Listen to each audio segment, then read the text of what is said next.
હવે વાત કરીશું અમદાવાદની। અમદાવાદના સુભાષ બ્રિજને લઈને મહત્વપૂર્ણ ટેકનિકલ રિપોર્ટ સામે આવ્યો છે।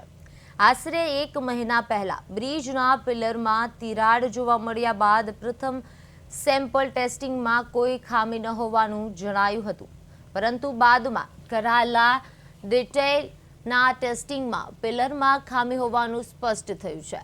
53 વર્ષ પહેલા બનેલા બ્રિજ અંગે હવે નવી ડિઝાઇન તૈયાર કરીને એક્સપર્ટને મોકલવામાં આવી છે। ચર્ચા મુજબ જો પિલર સહિત સંપૂર્ણ બ્રિજ તોડી નવી ડિઝાઇનની બનાવવામાં આવે તો તે આગામી 100 વર્ષ સુધી ટકી શકે તેવી શક્યતા વ્યક્ત કરવામાં આવી છે। હવે આ મુદ્દે આજની સ્ટેન્ડિંગ કમિટીની બેઠકમાં વિસ્તૃત ચર્ચા થઈ હતી। 30 કરોડથી વધુના પ્રોજેક્ટ્સમાં ડિઝાઇન બન્યા બાદ સત્તાધીશોને જાણ કરવાની પ્રક્રિયા હોવા છતાં યોગ્ય સંકલન ન થયું હોવાનો મુદ્દો પણ ઉઠ્યો હતો।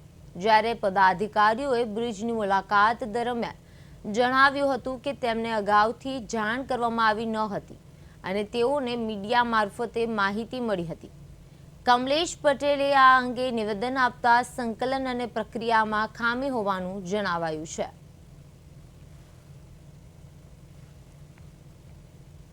ક્રેક નોંધાયેલી હતી તે વખતે આપણે આ કામગીરીના કોલમ્સમાં એટલે પિયર્સમાં ટેસ્ટિંગ કરવામાં આવેલું હતું। સ્લેબમાં ટેસ્ટિંગ, રેન્ડમ ટેસ્ટિંગ બધાને કરવામાં આવેલા હતા, ઇવન વેલ ફાઉન્ડેશનમાં ટેસ્ટિંગ કરેલું હતું। પણ સમયની જરૂરિયાતને અનુસંધાને જે તે સમયે આ ટેન્ડર EPC મોડ પર લેવામાં આવ્યું હતું, મંગાવવામાં આવેલું હતું, જેની અંદર કોન્ટ્રાક્ટરની સંપૂર્ણ જવાબદારી હોય છે કે તેણે સંપૂર્ણ ડિઝાઇન કરી અને મંજૂર કરાવી અને પછી આગળ કામગીરી કરવાની થતી હોય છે।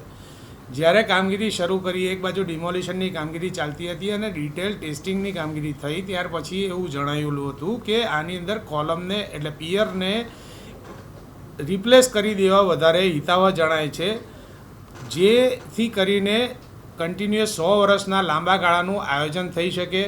અત્યારના કમિટીની અંદર ટેન્ડર મંજૂર કરવા માટે આવે છે।